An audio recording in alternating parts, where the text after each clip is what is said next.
America को क्यों लगता है कि भारत में मुस्लिम समाज की कंडीशन खराब है? There are many human rights groups who say that your government has discriminated against religious minorities. Obama ने क्यों कहा कि ऐसे भारत टूट जाएगा? There is a strong possibility India at some point starts pulling apart. क्या नरेंद्र मोदी भारत के लिए सही नहीं?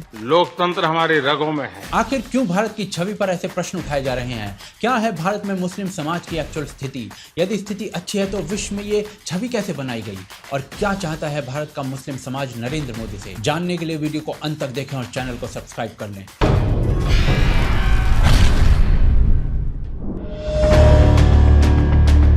नरेंद्र मोदी पर हमेशा एक प्रश्न उठाया जाता है कि वो प्रेस कॉन्फ्रेंस नहीं करते, पर अमेरिका के रीसेंट दौरे पर उन्होंने वर्ल्ड प्रेस के सामने प्रेस कॉन्फ्रेंस की। 2 क्वेश्चंस अलाउड थे नरेंद्र मोदी और बाइडेन से, जिसमें से एक क्वेश्चन ये पूछा गया। World leaders have made commitments to protecting democracy.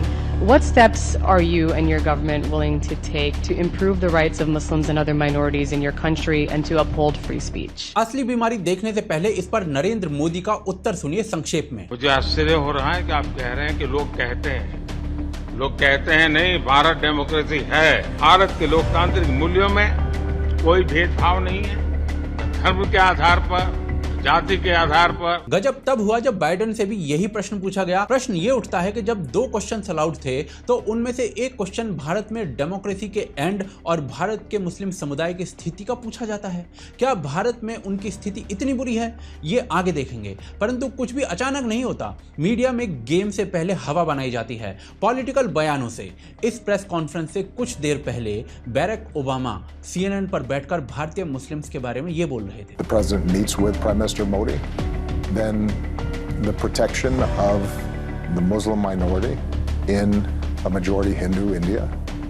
That's something worth mentioning. There is a strong possibility India at some point starts pulling apart. परंतु गेम इससे पहले ही शुरू हो चुका था। नरेंद्र मोदी का भाषण था यूएस के सांसदों के सामने उनकी यूएस विजिट पर। तो 5 सांसदों ने ये सेरेमनी जो थी ना उसको अटेंड करने से ही मना कर दिया, जिनमें राशिद तालिब, इल्हान उमार और जमाल बोमैन 3 मुस्लिम सांसद थे। सभी ने मोदी के द्वारा मुस्लिम्स को टारगेट करना इसका रीजन बता दिया। यहां तक कि 2005 में अमेरिकन वीजा ना मिलना या 2002 की गुजरात की घटनाएं भी इनके लेटर्स का पार्ट था। ट्वीट से इनका मन नहीं भरा तो प्रेस के सामने जॉइंट स्टेटमेंट देकर भी यही सब कहा गया। ये सारे पॉलिटिकल दाव थे, पर पॉलिटिकल दाव से पहले कुछ घटनाएं सड़कों पर और कुछ घटनाएं पर्दे के पीछे होती हैं। सड़कों पर अमेरिका में डेमोक्रेसी और भारत में ऑटोक्रेसी दिखाई जा रही थी। सड़कों पर ट्रक्स घूम रहे थे जिन पर लिखा हुआ था कि मोदी से पूछो भारतीय अल्पसंख्यकों की दुर्दशा के बारे में, या कैसे उमर खालिद 1000 दिन से ज्यादा से जेल में है। कई प्रोटेस्ट प्लान किए गए क्योंकि उनके अनुसार यूएसए में एक ऐसा व्यक्ति आ रहा था जिसने भारत में डेमोक्रेसी खत्म कर दिया और मुस्लिम समुदाय का जीना मुश्किल।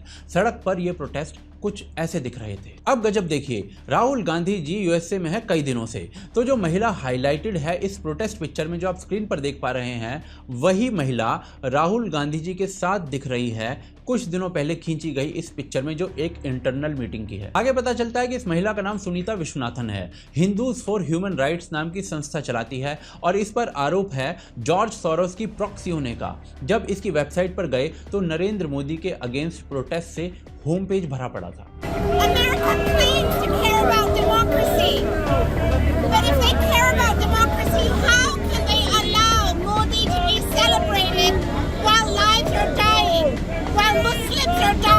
अब ये प्रोटेस्ट वगैरह करना सब इनका अधिकार है, परंतु कैसे पर्दे के पीछे की मीटिंग सड़क पर प्रोटेस्ट में बदलती हैं, कैसे प्रोटेस्ट के सहारे पॉलिटिकल बयानबाजी होती है और कैसे इन बयानों के बाद प्रेस कॉन्फ्रेंस में इस प्रकार के प्रश्न पूछे जाते हैं, ये आपके सामने है। पर क्या भारत के मुस्लिम समुदाय की स्थिति मोदी रूल में सचमुच ऐसी है? आगे देखेंगे, क्योंकि ये सब पर्दे के पीछे होता है और इसे फाइंड आउट करने के लिए IT स्किल्स चाहिए होती हैं, स्पेशली डेटा एनालिस्ट की स्किल्स। और ऐसे अनेक काम होते हैं डेटा एनालिसिस के, इसीलिए डेटा एनालिस्ट की जॉब इतनी हाई पेइंग है आजकल। और ये कोई रॉकेट साइंस नहीं है, आप भी डेटा एनालिस्ट बन सकते हैं चाहे आपका बैकग्राउंड कुछ भी रहा हो, क्योंकि कोडिंग इन्वेडर आपको डेटा एनालिस्ट बना सकता है। अपनी वेबसाइट पर 100% जॉब गारंटेड ये मेंशन करते हैं, एक हाई पेइंग सैलरी के साथ। कैसे? सारे हाई डिमांड टूल सिखाकर आप यदि नॉन आईटी फील्ड से भी हैं तो भी आईटी फील्ड में नौकरी पा सकते हैं, क्योंकि कोडिंग इन्वेटर के अनुसार वो आपको 6 से 8 महीनों में अच्छा डेटा एनालिस्ट बना देता है। वेबसाइट पर अवेलेबल 93% का प्लेसमेंट रेट इसका प्रमाण है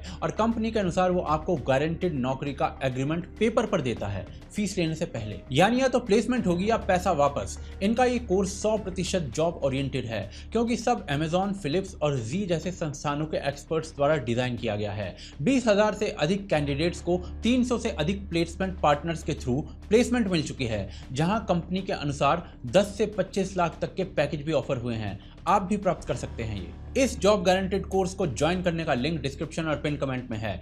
AKTK27 कोड का प्रयोग यदि आप करते हैं तो 27% डिस्काउंट मिलेगा। लिंक पर क्लिक जरूर कीजिए, कोर्स चेक कीजिए और ज्वाइन कीजिए। पर चलिए अब ऐसा ही एक डेटा एनालिसिस करके भारत में डेमोक्रेसी और मुस्लिम समुदाय की एक्चुअल स्थिति देखते हैं। डेमोक्रेसी खतरे में है, ऐसा मैं नहीं कह रहा। व्हाइट हाउस प्रेस कॉन्फ्रेंस तक में यही बात चल रही है। देश विदेश की मीडिया हर दूसरे दिन भारत में डेमोक्रेसी की हत्या होने के दावे करती है। What we are witnessing is the death of democracy. Is democracy being dismantled in Narendra Modi's India? That democracy in India is not just dying, it's dead. लोकतंत्र की हत्या करती है। पार्टी जो है लोकतंत्र की हत्या करके उसे दफन करना चाहती है। और इन दावों के पीछे अक्सर एक ही सोच होती है कि भारत में एक धर्म विशेष के प्रति वैमनस्य बढ़ रहा है। देश के गद्दारों को, देश के गद्दारों को। तो चलिए सबसे पहले इसी प्रश्न का उत्तर ढूंढते हैं। सबका साथ, सबका विकास, सबका विश्वास और अब सबका प्रयास हमारे हर लक्ष्यों की प्राप्ति के लिए बहुत महत्वपूर्ण है। भारत के माइनॉरिटी कमीशन ने 2014 से 2019 तक 22,000 करोड़ रुपए माइनॉरिटी के वेलफेयर के लिए खर्च किए।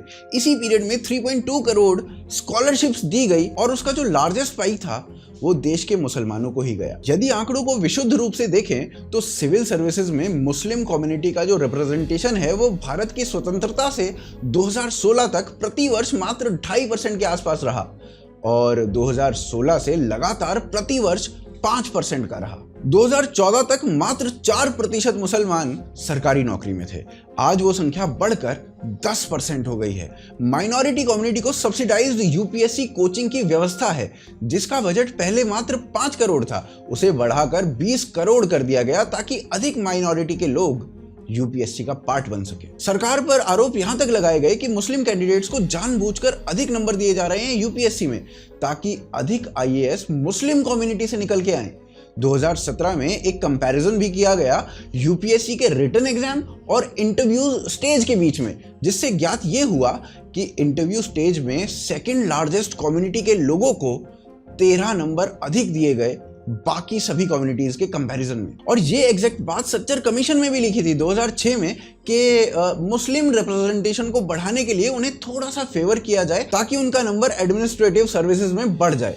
और यहाँ ध्यान देने वाली बात यह है कि वर्ष 2017 में ही पहली बार 131 माइनॉरिटी कैंडिडेट्स, जिसमें 51 सेकंड लार्जेस्ट मेजॉरिटी से थे, उन्होंने यूपीएससी का एग्जाम क्रैक किया था और यह भारत के इतिहास में पहली बार हुआ था। 2011 के सेंसस के अनुसार भारत में मुस्लिम पॉपुलेशन 14% से कुछ अधिक है और भारत में बड़ी सारी बेनिफिशियरी स्कीम्स हैं। क्या उन स्कीम्स में कोई भेदभाव जाति धर्म के आधार पर होता है? एक शब्द में उत्तर है नहीं। माइनॉरिटी कमीशन के मिनिस्टर का कहना है सरकार गरीब लोगों के लिए घर बनवाती है। इसमें 31% से अधिक हाउसेज पीएम आवास योजना में मुस्लिम कम्युनिटी को मिले हैं। छोटे किसानों को साल के 6,000 रुपए मिलते हैं। इसमें से 33% फंड्स किसान सम्मान निधि के इसी कम्युनिटी को मिले। मुद्रा योजना यानी रोजगार के लिए लोन देने वाली स्कीम, इसमें 36% बेनिफिशियरीज इसी कम्युनिटी से आते हैं। 2014 से पहले मुस्लिम लड़कियों का स्कूल ड्रॉप आउट रेट जो था वो 70% के आसपास था। 2014 के बाद ये गिरकर मात्र 30% रह गया है। उज्ज्वला योजना जिसमें सिलेंडर मुफ्त दिए गए गरीबों को, उसमें 37% बेनिफिशियरीज इसी समाज के लोग हैं। शादी शगुन स्कीम जिसमें ग्रेजुएट मुस्लिम लड़कियों को शादी पर कुछ पैसा मिलता है, मात्र मुस्लिम महिलाओं के लिए यह स्कीम चलाई गई ताकि वो स्कूल ड्रॉप आउट रेट कम हो सके। लगभग 3 करोड़ घरों में बिजली पहुंचाई गई सौभाग्य योजना के अंतर्गत। बड़ी संख्या में ये सुविधा मुस्लिम समाज को मिली। आयुष्मान भारत में लगभग 22 करोड़ बेनिफिशरीज हैं, उनमें कोई भेदभाव के समाचार आज तक किसी ने नहीं देखे। जनधन योजना यानी फ्री बैंक अकाउंट, स्वच्छ भारत योजना यानी फ्री टॉयलेट और घरों तक नल से जल पहुंचाना, ये योजना सब में मुस्लिम रिप्रेजेंटेशन एवरेज 30% के लगभग है, जनसंख्या अनुपात से कहीं अधिक। इन सभी चीजों को देखें तो सरकार अपनी स्कीम्स में मुस्लिम समाज के लोगों को उनके अनुपात से अधिक लाभ देती हुई दिखाई देती है। उधर से भाजपा ने बशमंदा मुस्लिम्स यानी मुस्लिम्स में जिन्हें लोअर कास्ट कहा जाता है, उनको वू करने के लिए एक मुहिम छेड़ी।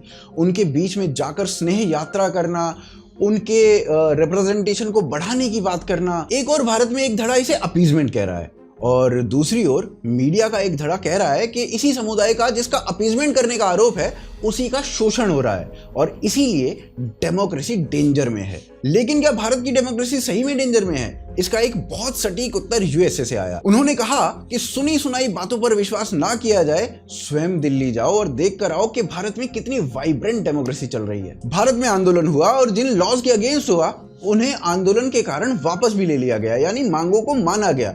यह एक डेमोक्रेसी की निशानी है जिसमें आंदोलन को कुचला नहीं गया बल्कि मांगों को माना गया। जैसे कनाडा में ट्रकर्स के आंदोलन को कुचल दिया गया था। परंतु भारत की ये इमेज बनाई गई कि भारत में डेमोक्रेसी खतरे में है। क्या इसे केयरफुली क्राफ्ट किया गया? वो आगे देखते हैं।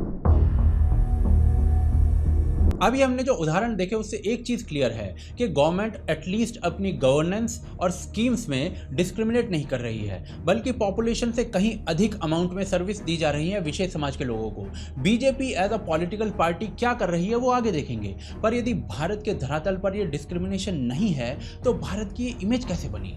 थोड़ा इतिहास देखते हैं उसके लिए। 2009 में भारत और यूएस के संबंध मजबूत होने का कारण CNN पर भारत का डेमोक्रेटिक देश होना बताया गया था। 2012 में बीबीसी ने आर्टिकल छापकर बताया था कि भारत की रगों में डेमोक्रेसी है और जो और ज्यादा मजबूत होती जा रही है। 2014 से पहले भारत की डेमोक्रेसी को कुछ नहीं हुआ था, सब बढ़िया चल रहा था, पर 2014 में नरेंद्र मोदी आए। वॉशिंगटन पोस्ट ने लिखा कि यूएस की पॉलिसी अब भारत के लिए बदलनी चाहिए, परंतु फिर भी जनवरी 2015 तक चीजें नॉर्मल चली। बदलाव का आरंभ हुआ ओबामा की जनवरी 2015 की विजिट से, जब एक क्रिश्चियन चर्च पर एक फेंके गए पत्थर को माइनॉरिटी खतरे में है वाला इंसिडेंट बना दिया गया और ओबामा ने उस समय ये कहा। बराक ओबामा ने कहा है कि भारत में पिछले कुछ वर्षों में धार्मिक कट्टरता बढ़ी है। बाद में पता चला कि कोई बच्चा चर्च पर पत्थर फेंककर चला गया था और आगे कंपैरिजन हुआ तो यूपीए के समय में भी अनेक चर्च पर अटैक्स निकल कर आए थे। पर इस इंसिडेंट के बाद वर्ल्ड मीडिया की रिपोर्टिंग में आने लगा था कि भारत में माइनॉरिटी असुरक्षित है। पर 30 अगस्त 2015 को MM कलबुर्गी नाम के एक लेफ्ट लीनिंग एक्टिविस्ट को कुछ अज्ञात लोगों द्वारा मार दिया जाता है और इसके 5 दिन बाद यानी 4 सितंबर 2015 को उदय प्रकाश नाम के राइटर ने पहला साहित्य अवार्ड वापस कर दिया सरकार को और इसके बाद तो मानो लाइन ही लग गई। 28 सितंबर 2015 को दादरी में अखलाक वाली घटना हुई और मिड अक्टूबर आते आते 26 राइटर्स अपने अवार्ड्स वापस कर चुके थे। भारत में बढ़ती इंटॉलरेंस की वजह से टीवी न्यूज, प्रिंट मीडिया, हर जगह एक ही शब्द हाईलाइट होने लगा, इंटॉलरेंस। वेस्टर्न मीडिया ने इस इंसिडेंट और इस वर्ड को रिपीट कर करके छापा था। यहीं से भारत को इंटॉलरेंट बताने का आरंभ होता है, पर यह इंसिडेंट कुछ समय के बाद डिस्कस होना बंद हो जाना चाहिए था। ये इंटॉलरेंस वाली छवि अभी तक पीछा क्यों नहीं छोड़ रही है? तो जी, अखलाक की घटना के बाद 2016 में इंडिया स्पेंड नाम की एक संस्था एक पूरा ट्रैकर बनाती है जिसे हेट क्राइम वॉच कहा जाता है। इस ट्रैकर में 2009 के बाद हुए अखलाक जैसे इंसिडेंट्स को डॉक्यूमेंट किया जाता है। 2009 से 2015 तक के इंसिडेंट्स गूगल करके निकाले जाते हैं और नवंबर 2018 तक इस संस्था ने ऐसे 300 से अधिक इंसिडेंट्स को नोट करके कंक्लूड किया कि 90% से अधिक ऐसी घटनाएं जो है ना वो नरेंद्र मोदी के आने के बाद हुई हैं। इंडिया स्पेंड के इसी डेटा को यूज करते हुए पहले भारतीय मीडिया ने खूब लेख छापे, उसके पश्चात वेस्टर्न मीडिया जैसे कि BBC, CNN, अल जजीरा, रॉयटर्स और टाइम जैसी मैगजीन्स और मीडिया ग्रुप्स ने भारत के इंटॉलरेंट होने और समाज विशेष पर डिस्क्रिमिनेशन वाले बहुत से आर्टिकल्स छाप दिए। इसी डेटा की मदद से नरेंद्र मोदी को डिवाइडर इन चीफ कहा गया टाइम के कवर पेज पर। इसी डेटा को यूज करते हुए नेटफ्लिक्स पर हसन मिन्हाज जैसे कॉमेडियंस ने भारत को इंटॉलरेंट कहते हुए पूरा एपिसोड, पूरा शो बनाया। This election is about what it means to be Indian. इसी डेटा को रेफरेंस मानते हुए बाहर के अनेकों सेलेब्स ने भारत पर नेगेटिव प्रतिक्रिया दी और इसी डेटा को रेफरेंस मानकर वेस्टर्न पॉलिटिशियंस ने भारत पर प्रश्न खड़े किए। विदेशों में मोदी के आने पर प्रोटेस्ट होने लगे। There are religious tolerance issues. पर जिस इंडिया स्पेंड के ट्रैकर को रेफरेंस माना गया था इन सारे आर्टिकल सारी चीज़ों के लिए, उस ट्रैकर का सत्य क्या था? पहला सत्य, 2019 के चुनाव होते ही इस ट्रैकर को डाउन कर दिया गया था, ये कहते हुए कि इसके डेटा में एक परसिस्टेंट गैप था। दूसरा सत्य, ये इंडिया स्पेंड नाम की जो संस्था थी ना, ये कांग्रेस पार्टी से रिलेटेड एक व्यक्ति ने बनाई थी। तीसरा सत्य, जब इस ट्रैकर का फैक्ट चेक हुआ तो इसे सिलेक्टिव चेरी पिकिंग का केस पाया गया। अनेकों ऐसे इंसिडेंट्स थे जहां विक्टिम मेजॉरिटी कम्युनिटी से था, वो केस काउंट ही नहीं किए गए इसमें। क्या दिखाता है ये सब? भारत में क्राइम है, कम्युनल क्राइम भी है, पर ये सारे इंसिडेंट्स पहले भी भारत में होते रहे हैं। हर सरकार के समय और हर देश में ये कम्युनल क्राइम होते हैं, पर एक पॉलिटिकल एजेंडा के अंडर इंडिया स्पेंड जैसे ट्रैकर्स बने जिसे कोट करके भारत की छवि इंटॉलरेंट बनी। नहीं तो धरातल पर भारत जितना कम्युनल पहले था उतना ही आज है। In fact national crime record bureau की रिसेंट रिपोर्ट के अनुसार देश में दंगे कम होते जा रहे हैं और 50 सालों में देश सबसे शांत है, जिसे आप इस ग्राफ में भी देख सकते हैं। 2004 से 2013 तक दंगे बढ़े थे, 2014 से अब तक कम हो रहे हैं। जो घटनाएं और न्यूज़ रिपोर्टिंग हमने अभी डिस्कस की हैं, उनसे समाज विशेष के एक हिस्से में फियर होना नॉर्मल है, परंतु क्या ये डर केवल बीजेपी के समय होता है या हमाम में सब नंगे हैं? वो आगे देखते हैं। क्या ये जो इमेज मीडिया ने बनाई है इससे समुदाय विशेष में डर का माहौल है? रवीश कुमार ने बार बार ये लाइन बोलकर मस्तिष्क में भर तो दिया है। सीए के समय डिटेंशन कैंप्स को हिटलर से जोड़कर टीवी पर प्रसारण करना, इससे डर तो बढ़ेगा ही। डिटेंशन सेंटर के बहाने गैस चेंबर की मिसाल दी जाए तो आप लापरवाह नहीं हो सकते। और इसका रिजल्ट ये निकला कि एक समुदाय सड़कों पर आ गया। महीनों के आंदोलन हुए, वो भी तब जब इस कानून का भारतीय मुसलमानों से कुछ लेना देना नहीं था। बार बार उन्हें बताया गया तुम्हें देश से निकाल दिया जाएगा, और बात दिल्ली 2020 की घटनाओं तक पहुंच गई। बार बार इसी प्रकार का फियर बनाकर रखा गया। राम मंदिर के बाद ज्ञानवापी का केस कोर्ट में गया तो द गार्डियन जैसी पत्रिकाओं ने इस डर को और बढ़ाने के लिए लिखा, हिंदू हजारों मस्जिदों पर आंख गड़ाए बैठे हैं। समुदाय विशेष को समझाया जाता है कि तुम्हें हिंदुओं की मूर्तियों को देखकर डरना है, और भारत के राजनीतिक दलों ने इसका पूरा लाभ उठाया, चाहे वो कोई भी साइड हो। महुआ जी ने 7 साइन ऑफ फासिज्म बताकर इस डर को इंटेंसिफाई किया। वहीं मोदी जी ने दिल्ली इलेक्शंस में कपड़ों से दंगाइयों को पहचान कर इसी डर का लाभ उठाने का प्रयास किया। ये आग लगाने वाले कौन हैं? वो उनके कपड़ों से ही पता चल जाता है। अमित शाह ने भी इसी डर को अपनी ओर भुनाने की कोशिश की। बटन दबाओ तब इतने गुस्से के साथ दबाना कि बटन यहाँ बाबतपुर में दबे, करंट शाहीन बाग के अंदर लगे। और ये काम हर एक पॉलिटिकल पार्टी करती है, फिर चाहे वो ममता बनर्जी का जय श्री राम का नारा सुनकर उन्हें जेल में डाल देना हो, या सैम पिट्रोडा का मंदिर जाने वाले हिंदुओं को एंटी डेमोक्रेसी बोल देना हो, या कांग्रेस के समय 2013 तक हिंदू आतंकवाद का पूरा माहौल बनाना हो। वे भारतीय जनता पार्टी हो या आरएसएस के हो, उनके जो ट्रेनिंग कैंप है वो हिंदू टेररिज्म बढ़ाने का काम देख रहे हैं। हिंदू आतंकवाद दिखाने के लिए साध्वी प्रज्ञा, कर्नल पुरोहित को अंदर भी डाल दिया गया था, 3rd डिग्री भी दी गई थी, और बाद में पता चला कि कर्नल पुरोहित कोर्ट से बरी हो गए। साध्वी प्रज्ञा का भी नाम मकोका से हटा दिया गया, और इस सब का प्रत्युत्तर मोदी जी ने अपनी स्पीच में दिया। शांतिप्रिय हिंदू समाज को, भाईचारे की जिंदगी जीने वाले हिंदू समाज को, पूरे विश्व को परिवार मानने वाले हिंदू समाज को आतंकी कह दिया। ये सब हमेशा से चलता आया है, हर एक पॉलिटिकल पार्टी इस प्रकार का बयान देती आई है, आगे भी चलता रहेगा। तो बेसिकली हर एक पत्रिका का एक थॉट प्रोसेस होता है और उसी के अकॉर्डिंग वो पूरे विश्व को जज करती है। जैसे इमैनुअल मैक्रोन जब फ्रांस में जीते तो पूरे लिबरल समाज ने उन्हें सराखों पर बिठाया, उन्हें लिबरल होप बताया गया, और जैसे ही उन्होंने रेडिकल्स के अगेंस्ट एक्शन लिए वैसे ही उन्हें फासिस्ट बना दिया गया। डोनाल्ड ट्रंप पर CNN ने लिखा, ट्रंप फासिस्ट नहीं है, पर उससे कम भी नहीं है। जबकि ऐसा कोई आर्टिकल CNN का ओबामा के लिए नहीं मिलता, जबकि ओबामा के 8 वर्षों के कार्यकाल में यूएस मिलिट्री 8 वर्षों तक वॉर पर ही रही, कभी अफगानिस्तान में, कभी इराक में, कभी सीरिया, लीबिया, यमन में, तो कभी सोमालिया, पाकिस्तान में, और इन सभी देशों में असंख्य ही वॉर क्राइम्स हुए। मोदी जी के आने से पहले ही उनके लिए फासिस्ट लिखा जाने लगा, और ऐसा अटल जी के लिए भी हुआ। 2004 में जब वो गए तब टाइम्स ऑफ इंडिया ने लिखा, अटल द लास्ट फासिस्ट किंग। तो मीडिया की आइडियोलॉजी पर डिपेंड करता है कि वो किस लीडर को कैसे फ्रेम करता है। तो इस सबसे क्या समझ में आता है? इस सबसे समझ में आता है कि भारत की सरकार की नीतियों में कोई पक्षपात नहीं है, लेकिन भारत की पॉलिटिक्स में कम्युनल एंगल जरूर है। लेकिन भारत की जो सेकंड लार्जेस्ट मेजॉरिटी है, इसके माइंड में ये फियर है। इसके होने का एक दूसरा कारण भी है, वो कारण थोड़ा ऐतिहासिक है, आगे देखते हैं। हर कम्युनिटी की कुछ इनहेरेंट क्वालिटीज होती हैं जो उनके रिलीजन में फॉलो होने वाले प्रोटोकॉल्स और ट्रेडिशन से आती हैं। मुस्लिम समाज की भी एक क्वालिटी है, वो अधिक दिनों तक सत्ता से दूरी नहीं देख पाते। सत्ता से दूरी उनके मध्य डर का माहौल बना देती है। ऐसा मेरा कहना नहीं है। अलेक्जेंडर डफ, भारत का पहला क्रिश्चियन मिशनरी, 1857 के इवेंट्स के बाद कहता है कि यह सब मुस्लिम पक्ष की कॉन्स्पायरेसी थी, अंग्रेजों को हटाकर मुगल शासन स्थापित करने के लिए। एग्जैक्टली यही line historian Thomas R Metcalf ने भी कही थी। 1857 मुगलिया पॉलिटिकल पावर को वापस लाने के लिए किया गया था। अंग्रेजों के आने के पश्चात सत्ता से दूरी डर पैदा कर रही थी। इसके पश्चात प्रथम विश्व युद्ध के बाद टर्की के खलीफा को गद्दी से हटा दिया गया। भारत में भीषण विप्लव हुआ, मोपला जैसे कांड हुए। खलीफा के पॉलिटिकल गद्दी से दूर होने से रिलीजन खतरे में है का डर का माहौल बना और सड़क पर दिखा। 1947 का पूरा बंटवारा ही इसी कारण हुआ कि एक हिंदू पंथ प्रधान के नीचे नहीं रह सकते। उसके पश्चात देश में अपीजमेंट पॉलिटिक्स चली और इस अपीजमेंट की सबसे बड़ी शुरुआत हुई थी शाहबानो केस से,